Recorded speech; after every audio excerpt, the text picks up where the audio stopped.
Another round of applause, please, for our parents. We know that parent engagement is so critical for our children. We'll now turn to Suliat and the report of our student representative, who we're so very happy to have with us.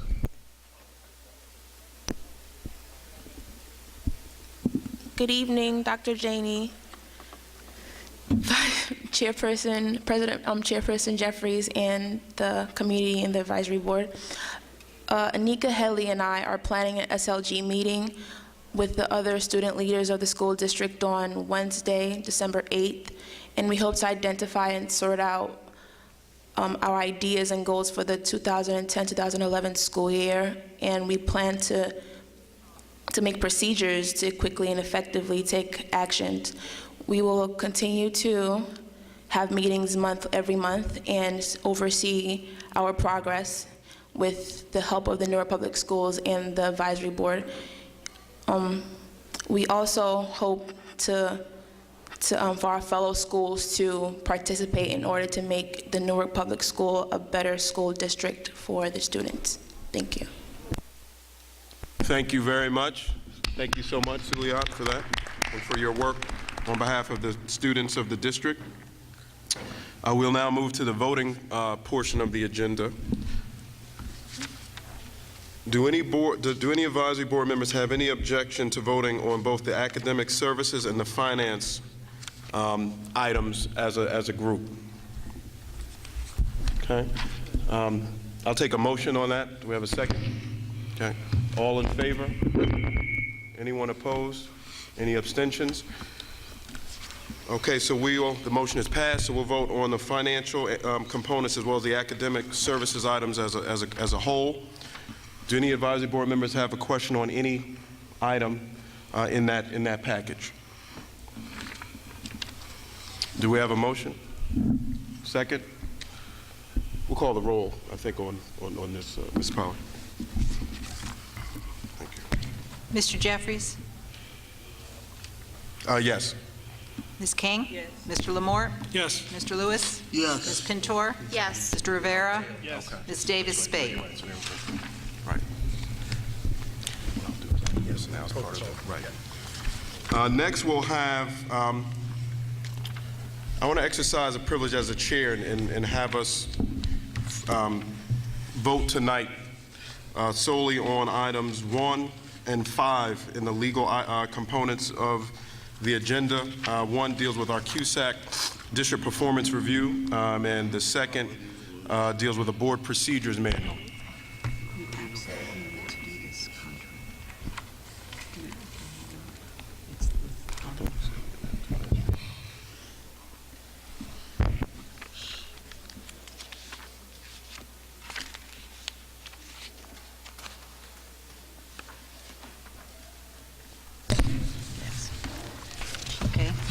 I would also like us to vote tonight on the school board services and license agreement.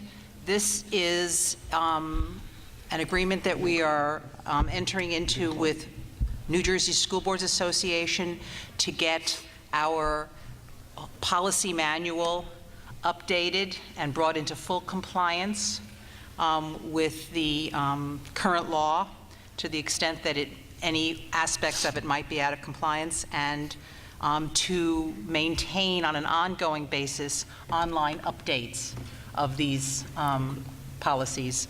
It also allows us to put our policy manual online for access by anybody, period. Okay. It is $8,000.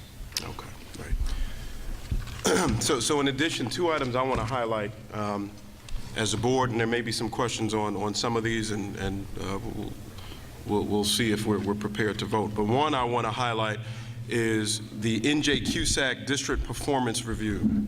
As many of the members of the public should know, and if not, it's very important that you do know, is that the process upon which local control is determined, because as we know, we're a state-operated district. The state has ultimate and final authority about the decisions that we make in this district that affect our children. Many of us believe that 15 years has been long enough for us to be in a position where the state dictates to the people of the city of Newark what happens with the children of the city of Newark. The legal mechanism through which local control would be returned to the people of the city is through this process called QSAC. And the board will be voting now on sending to the county superintendent, which will ultimately go to the state, our self-assessment of where the district is as it relates to the benchmarks in the QSAC process. What QSAC does is it divides the district into 5 different components, and it gives the district a score in each one of those components. We need to get at least 80 points in each one of those areas in order to demonstrate ourselves as worthy for local control. The governance piece is kind of a fundamental piece because it deals with the capacity of the board and the capacity of the board to manage the affairs of the district. So at minimum, you have to get at least 80 points in those components, and there's an argument about whether the extent to which you need 80 in all 5. We grade ourselves as having over 80 in 4 out of the 5, and the way in which the 5th area is graded creates some difficulties that in terms of our ability to get to 80. But we believe that taken as a whole, based on our self-assessment, that the people of Newark need to reassume control and power over the decisions that affect the children of this city. And so that's a very important step that this board will be voting on right now. What happens after the self-assessment goes up to the state, they're going to come in January. And the state is going to evaluate the district. They're going to evaluate the board. They're going to evaluate everything we do. They're going to have a final report. Their final report is what goes in terms of whether or not we're going to begin the process for local control. But it's a very important step that this board and this district grades itself by and large as ready for local control. So that's what this QSAC vote is about. And I want to start with that to see if we have any questions. And also I want to say this as well, and we'll talk about this in a minute in our board procedures manual. At our business meeting, we vet all of these issues in much more detail. So the business meetings, which are always a week before the public meeting, that's where we really get into the weeds of some of these issues, have conversations, and go in much more detail. So for folks in the public who want to be more a part of that, who want to observe these conversations, the business meeting is when those more substantive conversations happen. With that said, does any board member have any question about the QSAC self-assessment? Do we have a motion? We have we'll call the roll on that, Ms. Poe. Just that one? Just for right now, just on the QSAC district performance review. Okay. Mr. Jeffries? Yes. Ms. King? Yes. Mr. Lamore? Yes. Mr. Lewis? Yes. Ms. Pintor? Yes. Mr. Rivera? Yes. Ms. Davis-Spate? Okay. And then secondly, we have a procedures manual. So what the board did, and we've reported this previously, over the summer, the board went through about 17 hours in a retreat. And in this retreat, we had a nationally recognized consultant lead and facilitate a conversation with the board around best practices of school boards throughout the country in terms of school reform, and best practices for urban districts in terms of how school boards work with district administration to make sure students receive a world-class education. Coming out of that, and also in conjunction with the QSAC process, we thought it would be wise to put into a manual a set of operating practices and procedures that govern our work, that deal with everything from the way in which the board's agenda is set, that deals with the ethical obligations of school board members, that deal with the public participation of our meetings, and I'll highlight some things that I want to make sure people understand in terms of what's in our operating procedures. Basically, the whole range of things about how we do our work, so that we have a manual that kind of codifies how we do our business, which is something that the very best boards do, and that's what we think we are, that's what we want to be. So we want to have a manual that kind of speaks to how we do our business. So if anybody has a question about how the board does its business, we can look to our manual and it'll answer that question. So that's the part of the agenda that I want to highlight now. One issue among others that other board members may want to raise that may be of particular relevance to the public is our public participation. Many people may know, many people may not know. Right now we have a board policy that exists right now that limits the public participation component of our school board meetings to 90 minutes. We intend to keep that same policy. We don't intend to change that, but we do tend to enforce it. Right, so we need to be a board that when we have policies and procedures, we enforce them. It's very important for people to understand at the same time that at any given point in time, if there's some urgent matter, if there's some issue where there's a ton of public outcry and people feel like 90 minutes isn't enough, the board or the chair at any given point in time in the context of any particular meeting can vote and say, let's extend public participation because there's some urgent need, there's a large outcry. Another element that I want to highlight for folks too is right now we have a procedure where individuals can speak for 3 minutes, people who represent organizations can speak for 5 minutes. We found that to be quite unworkable because it's very difficult for the board and for the staff to know what organization is really bona fide.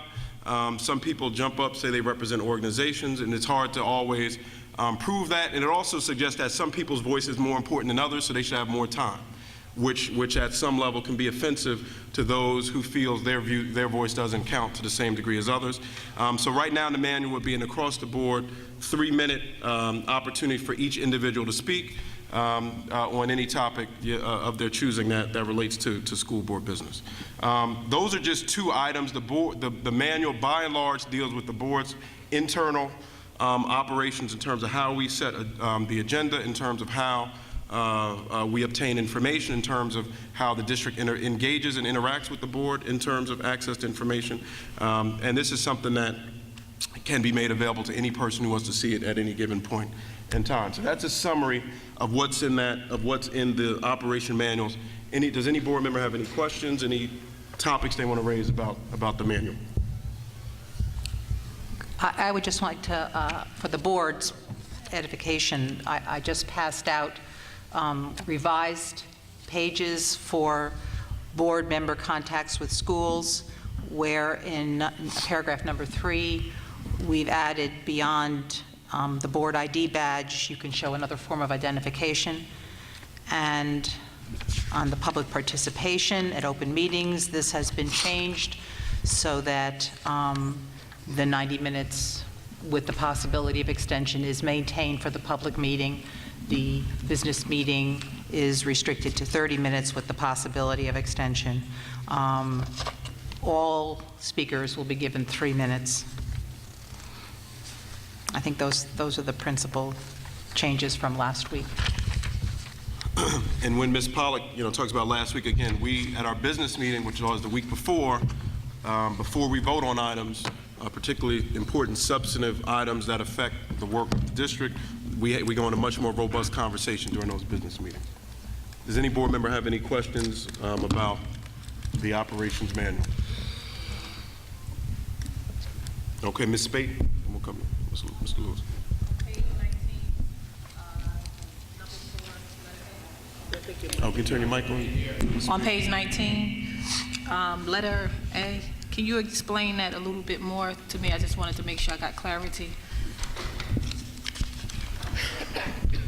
Right, Ms. Spate, what that deals with is that, and just so the public understands what we're looking at, this principle would say that board members understand that public participation at board meetings is intended to allow individual members of the public to address the board on issues of public concern and not intended as a forum for extended conversation with the public or as a platform for board members to discuss their positions on various topics, either raised in or outside of the scope of the public comment.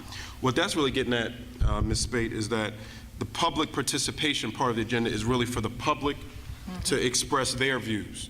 And it may be appropriate, depending on what's being raised, for the board or some member of the board to have a quick response or to let the public know that the district will respond, but that the point of the public participation isn't for the board to kind of usurp the time of the people, where we jump in with our own stuff or we engage in extended dialogue with one particular speaker, which then may mean other speakers don't then have their opportunity to express themselves. So that's kind of simply saying that when members from the public get up and speak, that by and large, it should be their opportunity to express themselves, and that while a board member may want to have some quick responses, it shouldn't be an extended back and forth with individuals during the public participation. Okay, gotcha. Thank you.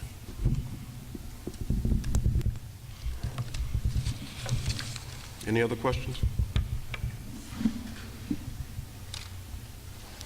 Do we have a motion? Are we going to move both the operations manual and the contract with school boards? Or are you going to do, because I don't think. Wasn't we going to come voted. to that next. Oh, I was okay. Trying to just go one by one Okay. on this one. So do we have a motion on the operation manual? Ms. Pintor, Vice Chair, can we call the roll, please, Ms. Powell? Mr. Jeffries? Yes. Ms. King? Yes. Mr. Lamort? Mr. Lewis? Ms. Pintor? Mr. Rivera? Yes. Ms. Davis-Spate? And then finally, the contracts, and if you just give a quick I know you said something about it earlier, Ms. Parker, just a quick 3-sentence summary about what this is again? This is a contract with New Jersey school boards where they have a service where they will basically do a wellness check, which we've had done on our policies. And then if you enter into this contract, they will cross-reference and update legal citations, et cetera, in your policies, and on an ongoing basis provide you with updates based on the law of policies that need to change. And the license agreement is an agreement to get the policy manual online for all to see. Okay. Any questions, any board member about that? Do we have a motion? Mr. Lewis, do we have a second? Vice Chair, call the roll, please, Ms. Powell. Mr. Jeffries? Yes. Ms. King? Yes. Mr. Lamort? Yes. Mr. Lewis? Yes. Ms. Pintor? Yes. Mr. Rivera? Yes. Ms. Davis-Spate? Okay, thank you. We'll move to the public participation part of the agenda. Ms. Pollack, if you want to lay the ground. Mr. Lewis? Just before, I wanted to say, with the board policy and manual, I stayed, not to go against any of my board members' position, but because of personal reasons, I was not able to review the full manual, so I wanted to make sure that if I vote yes for anything, that I go through it fully, and I wasn't able to. Okay, thank you. Thank you, Mr. Lewis.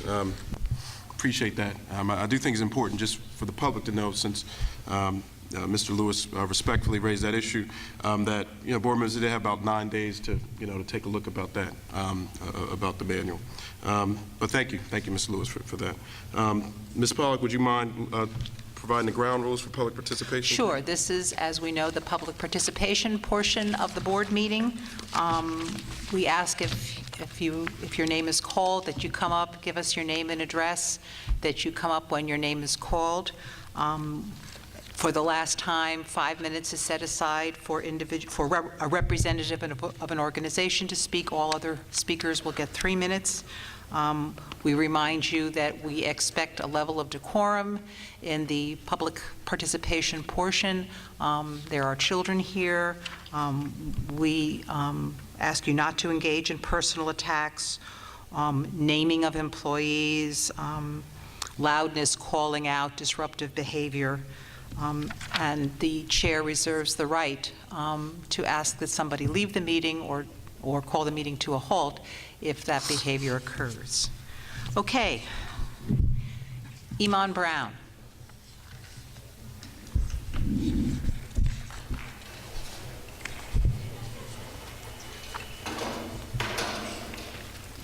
Before I start my time, I want to give y'all something like.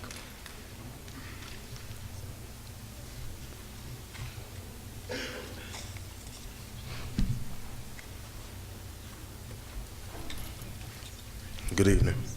My name is Iman Brown. I'm a senior who attends Barringer High School. It saddens me to have to stand before the advisory board to let you know that the felon at Barringer High School is time high. It's just out of control. I have given you a list of names of the students, the majority of the senior class of 2011, who will not be graduating in June because they haven't passed the HESPA. For some of the seniors, even this point, passing the HESPA won't even have a difference because the schedules are still messed up and they won't even have enough credits to move on. If these students are left back for these reasons, what are you prepared to do? Many students are now struggling to take the SRA, one of our last results. But will that even help with the other credits missing? Also, have all of these students' parents be notified prior to their students will be held back. If not, I think emergency meeting needs to be called. I mean, that's the end of my statement, but I want to be real. I mean, y'all say, oh, I'm here for the students, I'm doing this, I'm doing that, but I never seen none of y'all in the building. I mean, Dr. Janey, you come in, but you don't go nowhere. You never had a meeting with none of the seniors. If you come to the building now, they probably don't even know you're the superintendent, to be honest. You sat with the principal, I heard before, you know, but that's not doing nothing. I mean, y'all say, oh, well, we need our seniors to graduate, we need this, we need that, but it's not happening. You got half of the senior class that's not about to graduate.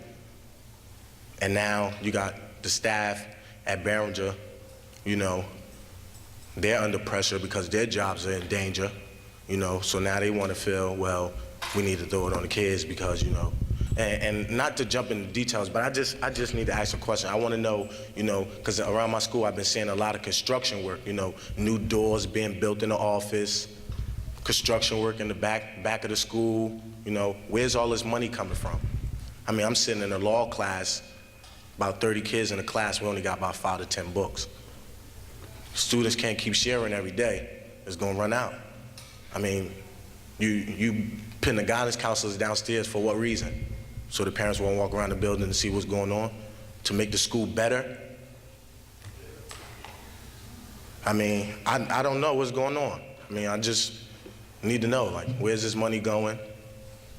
How are you gonna help these seniors that don't have credits? I got a student right now with 60 credits. It's going into December. You know what I'm saying? It's going into December. And how you gonna get 120 credits by June when you got one teacher to the end of the year? Thank you. Thank you. Thank you very much. Thank you very much, Mr. Brown. I mean, I will highlight very quickly, we had a very extensive discussion about the Behringer situation last week at our business meeting and talked about many of the remedial steps the district is taking to address that situation. Mr. Lamort from our board will be working with the district to make sure that every kid receives services to make up for what they lost. Thank you, Mr. Brown. Next speaker. Janiyah Jones. Next speaker. Diamond Jones.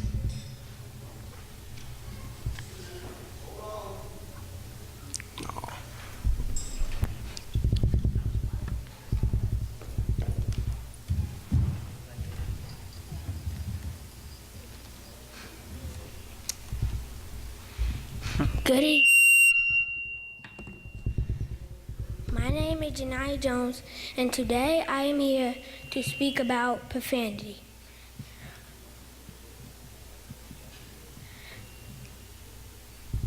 Today I am here to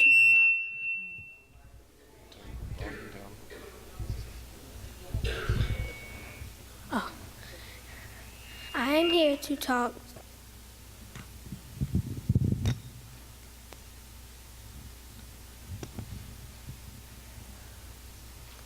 am here to talk to you today about students' behavior. Students hear profanity over the radio and over TV, and some students think they can speak this way in school, in front of staff. It concerns me when I see students speak this way. Too many students from 2nd to 8th grade use profanity to express themselves. I think Newark Public Schools need to create a policy to correct students' behavior when they do these many things. Maybe we need to create a school lesson on building students' self-esteem. I don't think boys should be calling girls the B word or the H word. I am none of those things. I asked my dad, why do boys do these things? He says discipline starts at home. I believe students spend so much time in school. School is like a second home. And staff must demand respect. If you allow students to use profanity without consequences, they are going to take advantage of it. Thank you for listening to my concerns. Thank you very much, Ms. Diamond Jones. Thank you very much. Oh, that's Janaea. Oh, I'm sorry. Thank you very much, Janaea. Next speaker, do we have Diamond Jones? Donald Jackson. Diamond is here? Is Diamond Jones here? Okay, next speaker. Donald Jackson.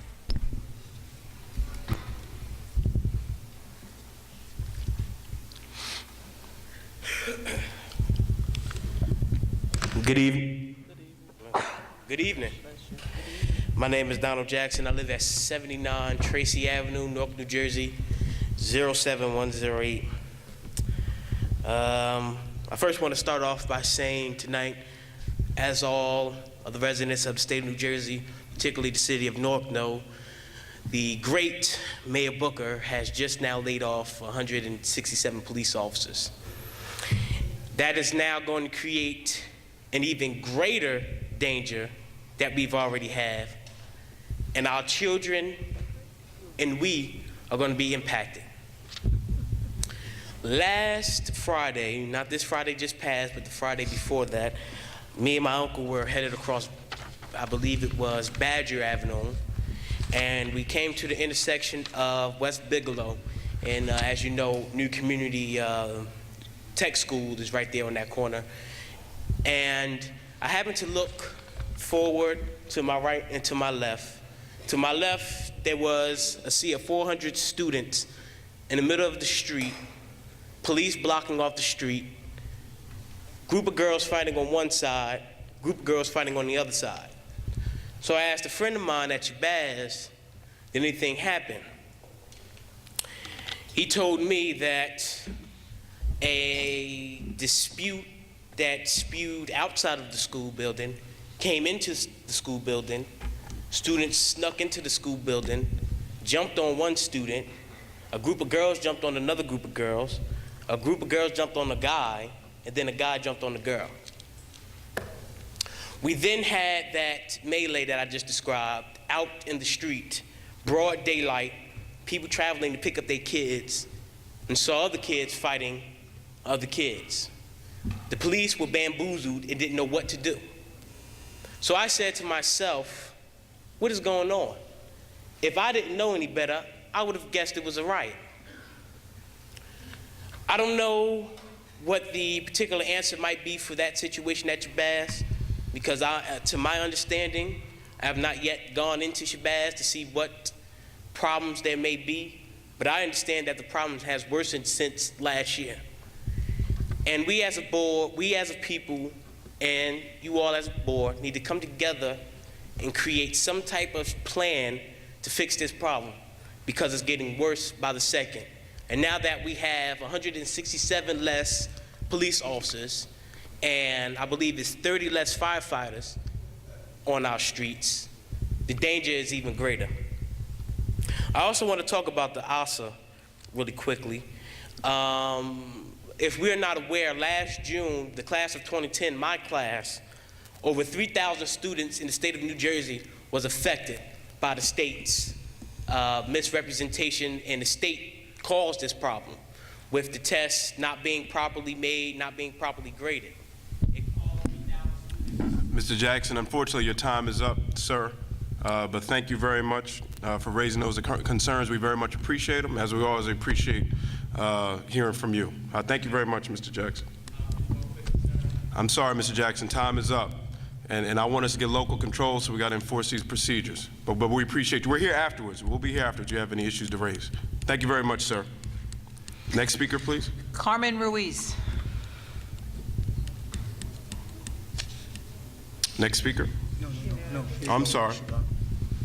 Oh, I'm sorry. I couldn't see. I'm sorry about that.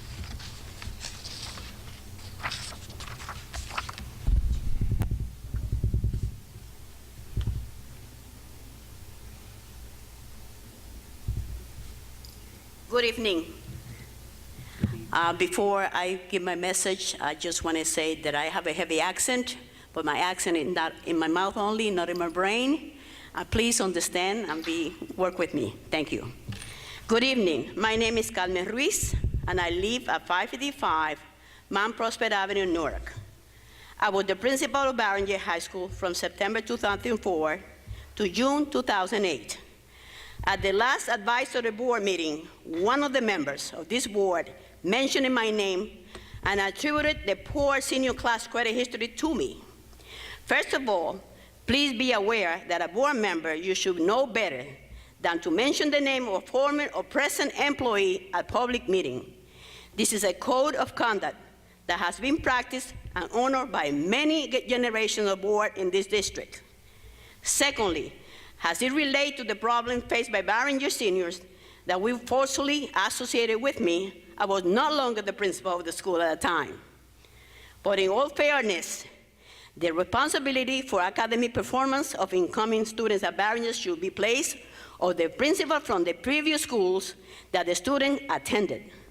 Both the state and the district have been well aware of the poor academic achievement of students from the feeder school that entered Barringer High School. It is well known in the district, as well as in the community at large, that Barringer has been a school which has experienced many difficulties throughout decades since the early 1970s. These include overcrowding, poor academic progress, poor attendance, high dropout rates, serious safety and security concern, low staff and security personnel, and student personnel morale. When I was a principal at Barringer, I had an enrollment of 2,000 students or more, and only 7 security personnel with 2 BPs, because one had cancer and he passed away. The support that I received from the district was minimal, and I did it as much as I could. At the time that I accepted the position, I was asked, I was demanded to be a principal because things were so bad and deteriorating. I had to make some decisions. Barringer have an outstanding teachers, but at that time I had to make some decisions. I had to remove TV from classrooms due to special ed teachers showing cartoons every single day. I had to negotiate with teachers, English teachers, for 30 years, negotiate with them. They were telling the seniors, go through the back door, and I mail your grade, I put your grade in the mail. Chemistry teacher was drunk almost every day, and no one in the school knew how to deal with the problem. Carmen Ruiz took the stand and told the nurse, we're gonna do it. I called risk management, the teachers after the tenure was. Thank you very much, Ms. Ruiz. Thank you very much. I'm sorry, but your time is up. Ms. Ruiz, we have many speakers who are waiting to speak. Thank you very much for your thoughts. Okay. Okay, all right, thank you, Ms. Ruiz. Thank you very much. Next Mr. speaker. Jeffries. Van Ness Roper. Mr. Lewis. Mr. Jeffries.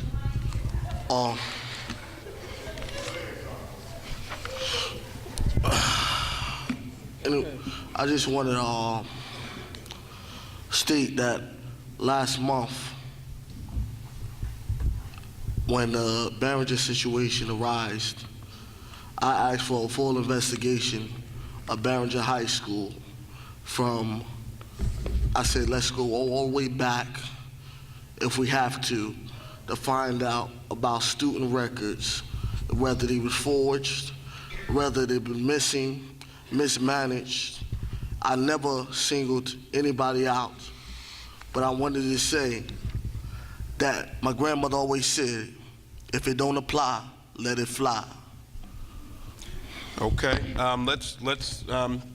this really isn't the forum to get into these kinds of issues between Ms. Ruiz and Mr. Lewis, so we'll move on to the next speaker. Thank you. Van Ness Roper.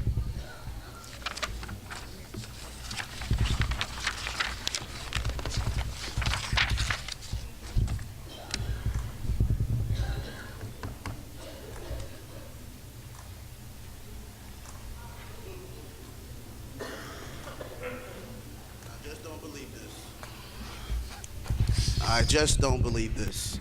I cannot believe that we have a token board that sit up here and disrespect parents and organizations and change policy and say that. Mr. Roper, do you want to give your name and address? Minister Vanessa Roper, 31 Halsted Street, Newark, New Jersey. Thank you. Thank you. Could you not cut me off again? I consider that. I even teach my children not to disrespect people like that. So let me get back to what I was saying. I can't believe we have a token board. We sit up here under the leadership of a lawyer and nobody said anything about freedom of speech or censoring. Dr. Janey doesn't respect parents. Now he doesn't respect organizations. He won't even meet with a parent. He said he only meet with organizations. Now the board saying you come up with this foolishness, this chicanery, all these machinations talking about policies and procedures. You said nothing about limiting the superintendent to report or limiting all this nonsense with public recognition. It's no more than to hold up this meeting for parents can't hear real truth. That's what it's about, censoring. And you and the people on this board, we hold you accountable because it's people like you guys who are hurting our children. You have no respect for us, and you're talking about local control. What do you know about local control? Most of you been bought and sold out this community a long time ago, and every last one of you up there have gotten deals behind the scenes and wanted something for your family and friends in the city of Newark. And don't get Mr. Roper started, because I investigated each and every one of you guys and the deals that you done made under the table. Don't let me start talking about charter schools and presidents over charter schools sitting up here at the chair. Now, you can disrespect some, but you're not going to disrespect all. But let me go on. Ms. Wilson, thanks a lot for what you've been doing at History High School. The parents are asking for a tour of that building before December 18th. Where I've already spoke to Mr. Molina's office. They said send a letter to Dr. Janey. I'll be getting that off to him. But Dr. Janey and Sadia, Chief of Staff, let me tell you this. They're sitting up here still telling parents it's about budgeting. At Alexander Street School, we have teachers, inclusion teachers, teaching 7th grade classes, and people telling us there's no money when they got things on the board, things in the budget as teachers, and they're putting inclusion teachers and moving around to save money, saying it's a regional decision when you're taking the money from the local school and padding your salary. And this, I want to prove it. You want to talk about something? I'm going to be with a state official this week and next week. God, guess what? I found out that you have executives in Cedar Street that are hiring their brother. Now, what? You want to talk about local control? We want to talk about budgeting? We want to talk about ready to move back from out-of-state control? When we got executives hiring their in-laws, and I have the names. I won't say it, but I have the name. And I will be meeting with a state supervisor. I want every PTA president, every PTSO, pull your budget. If the staff is not there, file a complaint against this district. You are nothing but a bunch of liars and robbers. And we want to talk about local control. When you're behind the scenes bargaining for schools. If this was the last time I get 5 minutes, I'm going to enjoy every last minute of it. I will see you next month, and I will see you in the state. And if we got to sue this district, so be it. Thank you. Thank you very much, Mr. Roper. We appreciate that. Thank you. Thank you, Mr. Roper. One point of clarification, I just make sure people have good information, because I didn't talk about this in the board procedures manual. We also have a limit on the district presentations of 45 minutes total. So I just want to make sure people have those facts in terms of what is in the manual and what isn't. Thank you, Mr. Roper. Next speaker. Veronica Williamson.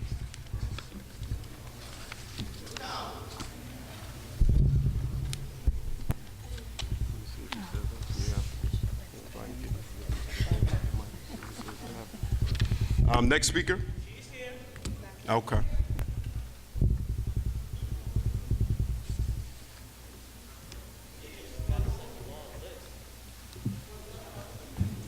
Veronica Williamson, 49th Avenue, Newark, New Jersey. I'm not going to be before you long. 2 points. You know, this 30 to 90-minute policy you guys are going to abide by, it's only to quiet the parents. But I just encourage all the parents to just put it in writing, send it to the state, send it to the government, send it wherever you have to send your issues to if this board does not want to address it. The disrespect of the children that come before you, you cut them off, you don't allow them to speak. I can understand the parents, but our children that come before you and raise concerns, you guys are ridiculous. Another thing, President Shavar Jeffries, you mentioned policy. About a month ago, we had an issue at Barringer with the uniforms. The administration felt like they can change the district policy on uniforms. So what I did, I went on the district's website. You guys have several different uniform policies that you want the students and parents to abide by. We have no idea what you guys want these children to do. You have a uniform policy that states the action of level of misconduct, first misconduct, which is verbal reprimand, contact parent, per mediation conference, withdrawal of privileges, and so forth. Then you have another district policy stating the first offense, conversation with student and parent, guardian to serve as verbal reprimand. Second offense, universal Newark Public School writing, written note to parent and student, et cetera, et cetera. What happened was when the students came to school on this particular day, at first they could not get in the building. My son was one of them. When they were allowed in the building, they sat in the auditorium for 2 hours, for 2 periods, excuse me. That does not state that in the district policy, that when a kid comes to school out of uniform, they are to go to the auditorium, miss 2 periods, then they go to class. It does not say that. That's not what it says. So you guys need to decide, you know, it's right here in clear writing off of your website what it is you want these children to do as far as uniform policies. And I feel the staff need to be in uniform as well. I feel the staff needs to be in, if they're gonna stop these kids every day down the hallway, you're missing this, you're missing a shirt, you're missing the socks, everybody needs to be in uniform. That's unity, that's family, that's what makes a school run, that's what gets the school going. Everybody is involved. Right now, everybody is not involved, and that's the upsetting part. And as far as the kids not having credits and points, that's disturbing. That is so disturbing. What are we gonna do with these kids when June comes? There's a child with 63 credits. He's not going to make it. Thank you. Thank you very much, Ms. Williamson. Thank you very much. Next speaker. Donna Jackson. Okay, Lucius Jones.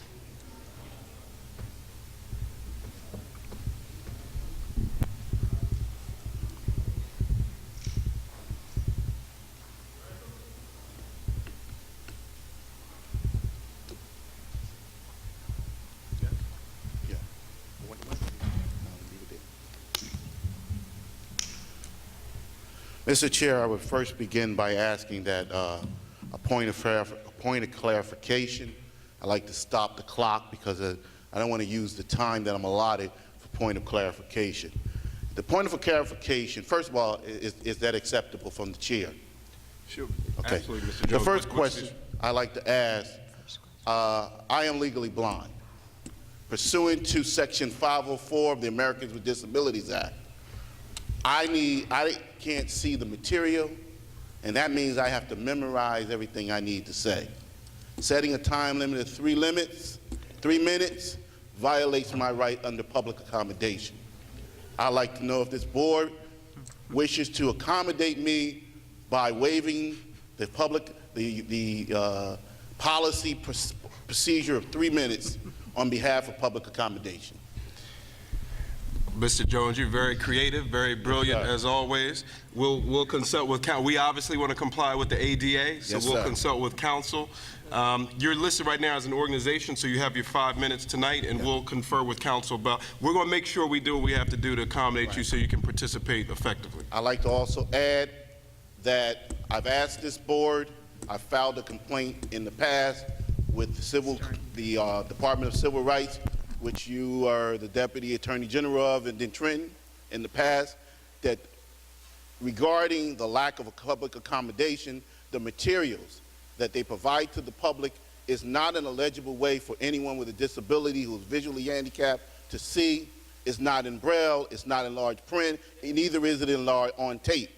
So the point here is that even though they provide accommodations, Mr. President, for people to enter and exit a building do it via a ramp, and they spend X amount of dollars purchasing that ramp, they have not met the full requirement of public accommodations. The circumstances is, in order to receive federal money, you must comply to Section 504 of the Americans with Disabilities Act. So I'd like to put that in the record. Thank you. Is that acceptable, Mr. Chair? Okay, thank you. Mr. Jones, thank you. Okay. I'd like to begin by saying that my concern tonight is we can talk about food at Maple Avenue School. I think that's a beautiful project, and I think it's, noble. We can talk about all of the great things that make a district perfect or effective. The concerns I had, how do you deal with a dead student? A student that has been killed or is dead. Let me explain what I mean. I am concerned when a district that is supposed to care for kids, and I reach down and I call downtown to the business administrator's office, and I tell her, listen, we got kids, a young man that was shot in the head with a gun, shot in the head with a pistol. The students at the school are very concerned, and thank you for Ms. White for here taking my call on the weekend and bringing in some grievance counselors. But when I hear for her that we can't even give the students at the school, Newark Vocational, a bus to take them to Bloomfield, a suburb, and bring them back, that they must put them on the New Jersey transit bus in the rain, that saddens me. We got millions and millions and millions and millions and millions of dollars. $900 million.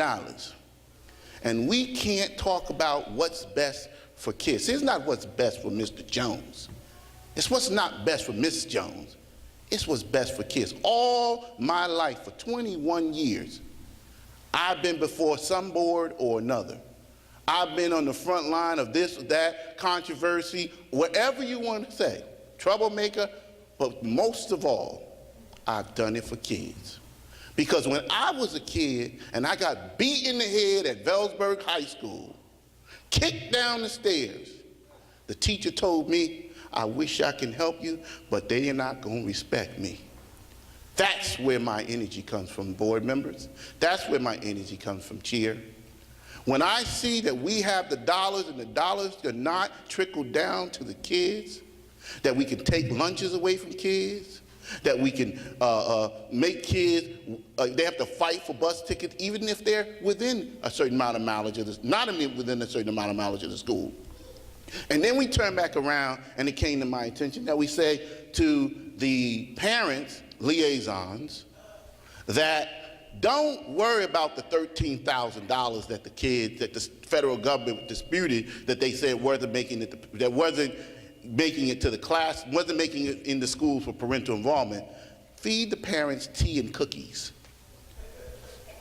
Do you kind of see a problem here? We talk about, not the board members. I'm talking about district folks.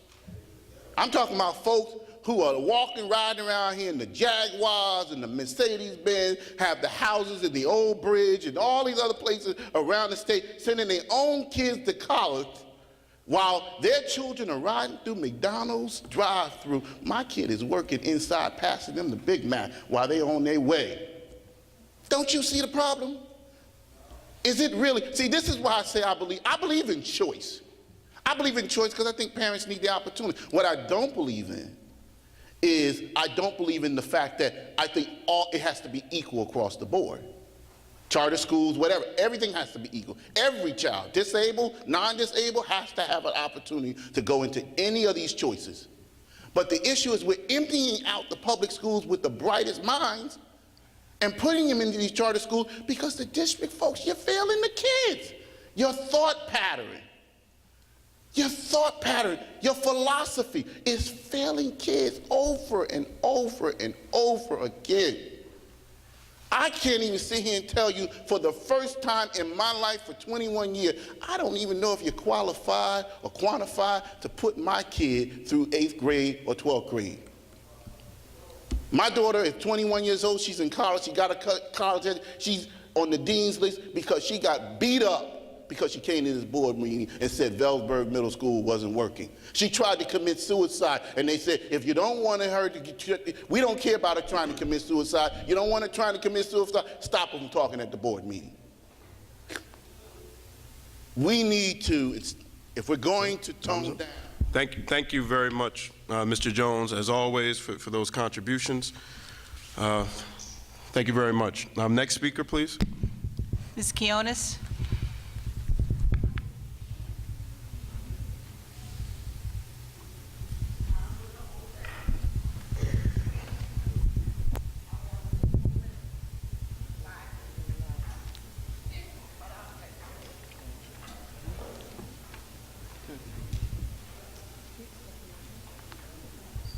Good evening, board members. My name is Valerie Quinones. I live in the West Ward in the Bellsburg section. I would like to ask the advisory board president, Mr. Jeffrey, a question. I do watch Channel 18. You called in one night, but you gave your first name. The mayor of Newark said, hey, Jeffrey, my good friend, stated that you and the councilman of the West Ward was on the education committee. Now, the word in my neighborhood is that you're supposed to be the next superintendent. I'd like to know if that's true or not. I have no clue about that, and I hear a lot of rumors since I decided to run for office 8 months ago, and that is one of the more outrageous ones I've heard, but I've heard many. Okay. Now, the deputy mayor from Cory Booker's office is stating about obese in the school. And I know Michelle Obama was in, that was nice. I need to lose a little weight myself. But have they looked at the city council members? So Booker is trying to get into our schools to control. That ain't gonna work. If our kids are obese, it's up to the parents. Then too, you can stop bringing in all that salty food. That would cut it out. But what stands before the advisory board stating about obese, they better look at that city council. It's only one guy up there that's trim and slim. He's from the Central Ward. The rest of them, the female, obese. Obese. They all need help. Don't let them in our school. Tell Booker he can't run the city of Newark. How are they gonna control our school? One thing I can say, and I still call you, Dr. Cheney, the Superman, Ms. White, Wonder Woman. You have done wonderful things, but you wait, when your time is up, they in for a big surprise from the governor. He got big surprise for the people of Newark. It's coming, and it's not looking good. Thank you. Thank you. Thank you very much, Ms. Quinones. Thank you. Appreciate that. Next speaker. Ms. Kwamina?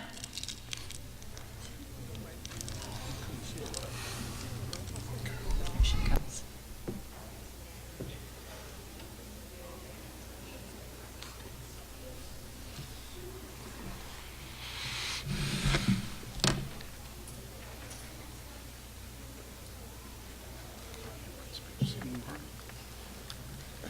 Diana Quamina, State of New Jersey.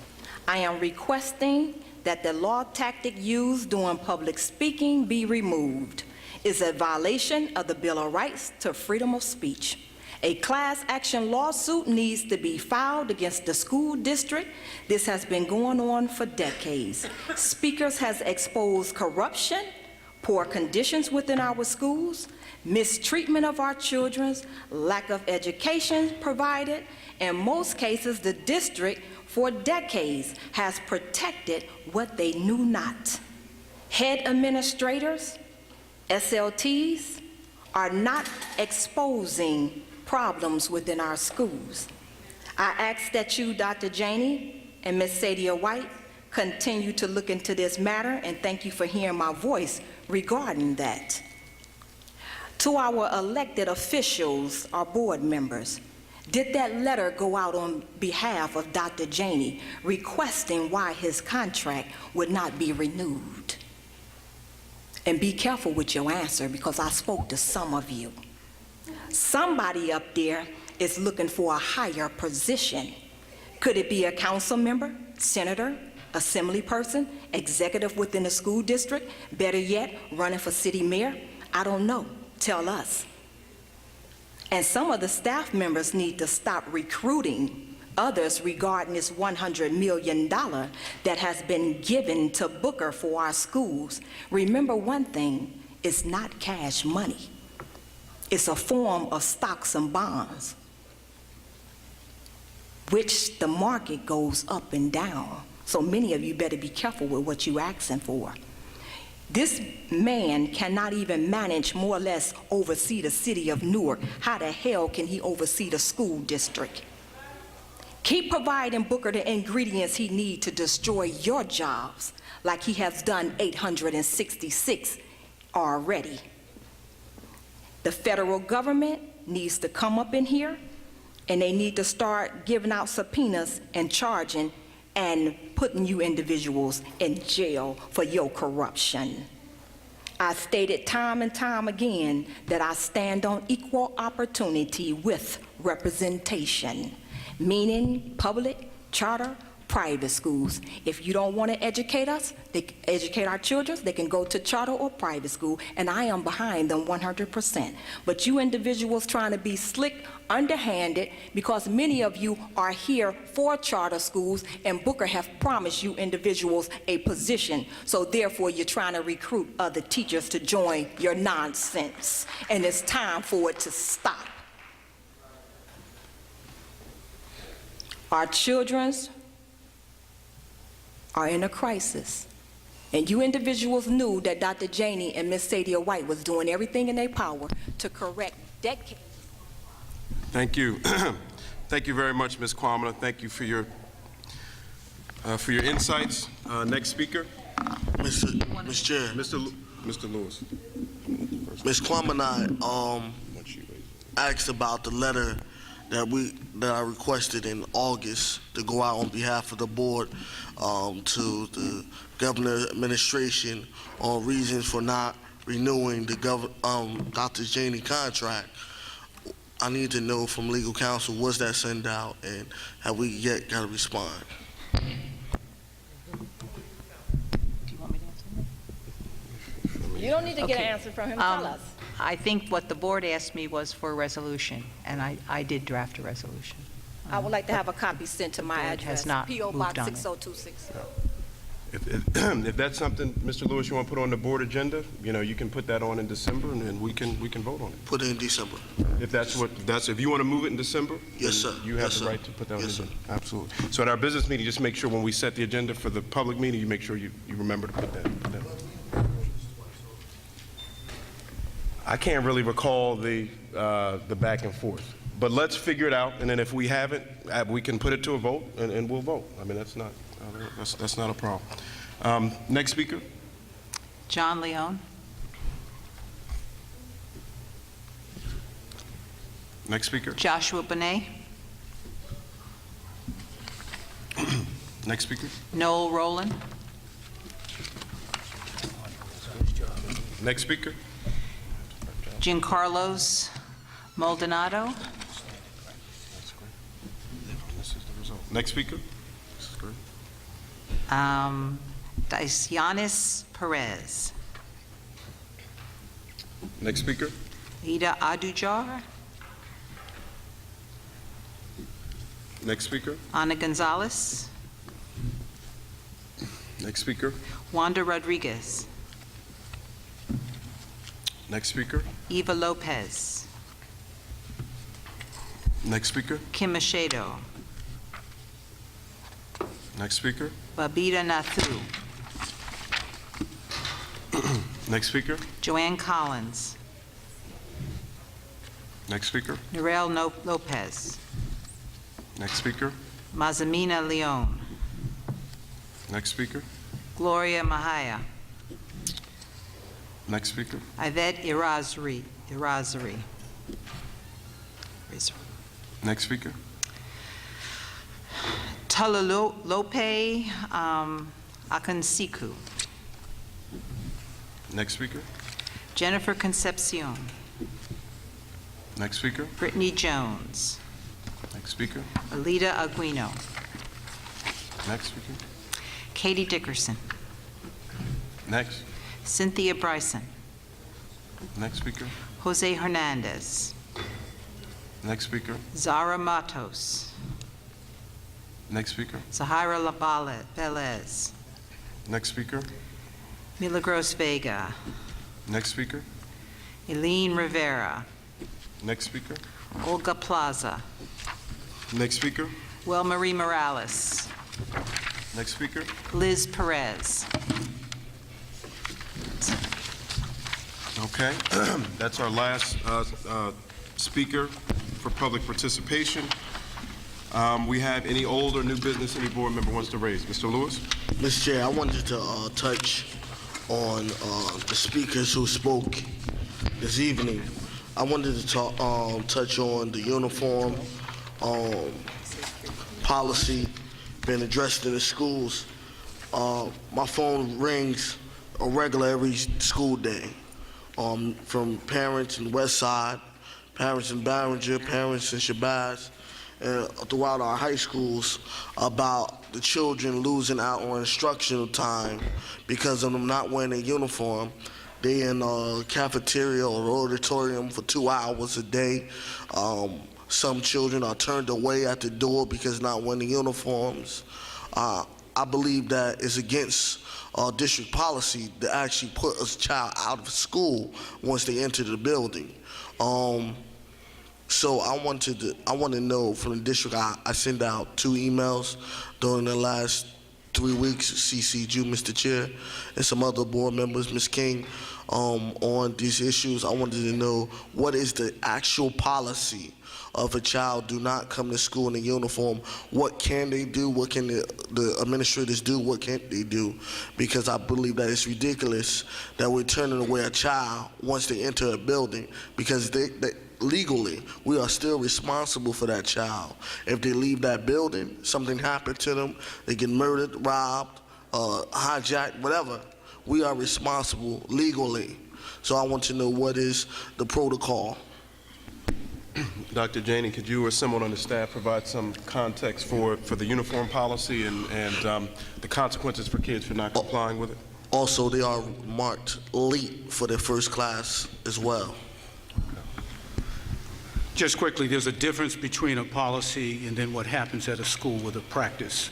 It is not legal for any school to send a student back home because they're late, they're out of uniform, or they're not observing some protocol at the school level.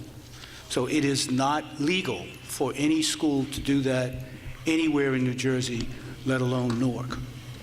Now, we're going to have an investigative meeting tomorrow on this subject. You've got my emails back and forth. Dr. Taylor in the West Region has talked to the PTA president of Westside High School.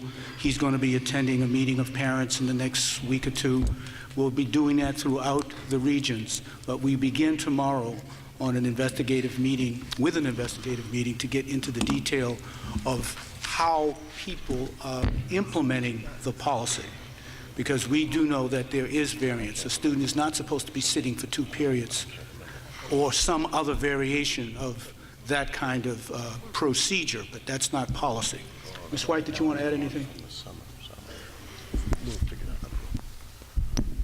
Thank you, Dr. Janey. Again, we will conduct that investigation, but also as a reminder that we do adhere to the uniform policy, and once the uniforms were policy district-wide, there was a parent group that was brought together because this question came up early on in the school year, as to what is to happen. However, I'd like to repeat what Dr. Janey did say as a superintendent. No child is to be excluded, sent home because they do not have a uniform, even though it is a district policy for uniform. There's due process, there's steps, but no child is to be sent home. Okay, right. Mr. Lewis? Also want to just make it clear for the public, it's not just in the West Ward, it's throughout the district. Is this practice is being held. But I also wanted to ask 2 more things from the administration. I want to request a censor for all high schools, all magnet high schools, of children, check all children residencies to make sure that we are getting, receiving tuition for all children who are not Newark residents. We want a censor for all magnet schools. I also want to request an audit on the handicap accessibility to all schools in the district as well. Thank you. Thank you. Thank you very much, Mr. Lewis. Any other, Dr. Jenny? Yes, in light of the layoff of 167 police officers, it will impact the school district, and it has already. There were a number of police officers assigned to us on our truancy task force. We are absent 6 or 7 police officers right now. So when we go out from a practical point of view and we know that some students are not in school and are somewhere within their respective community, we are accompanied by police officers in our vehicles as we go out, along with our attendance officers. Those police officers have been removed from that duty, that assignment. So I would like to discuss with the board offline a way by which we can have some restoration of that effort and not be impacted so greatly by what's happened in terms of the riffing of 167 police officers. We don't know to date what the deployment plan is. We haven't heard such, but our police officers who were assigned to the truancy task force were removed from duty approximately 10 to 14 days ago, prior to today's announcement. I think it would be wise for the superintendent, maybe Mr. Freeman, whoever the superintendent wanted from his staff, myself, the vice chair, if she was interested, Mr. Lewis, on behalf of the safety committee, you know, to meet with the NPD and make sure our kids will get to school safely and get home safely as well. Any other old or new business any board member wants to raise? The vice chair. Yes, back to Mr. Lewis's question in terms of the contract for Dr. Janey. If I recall correctly, there was a resolution, I think written up in terms of that we all discussed, that at least we should have a response to why isn't his contract being renewed. But I know we had that discussion, and if I understand correctly, we said that we would do the resolution because it was more powerful than just voting on it at, you know, at the board. I think there was a resolution. I guess it's a matter of finding it. Okay. It was quite a while ago. Yes. But I just wanted to say I do remember that we did discuss it. Okay. Thank you. Thank you, Vice Chair. Mr. Chair, I just want to add one more thing. Mr. Lewis? On December the 8th, my community committee that I've been working with, trying to gather data to give back to the board on issues on how we as a board could be more effective and improve, help the administration, let's make it correct, help the administration to improve our school system to fight for a better quality public school education, have formed open office hours on one-on-one with board member Marquise Lewis, but inviting any board member who was available to come to Dr. Horton Street School from 6 to 8 on December the 8th to hear concerns of the community that we as board members can address and sit down with the administration to come up with some type of solution to the community's concerns. Okay, great. Okay, thank you. Thank you very much. Mr. Lewis, does any board member have any old or new business that anyone wants to raise? Do we have a motion to adjourn? Second. All in favor? Anyone opposed? Any abstentions? Okay, thank you. Good night, everyone. Have a great night. Now Marcus is going to get off.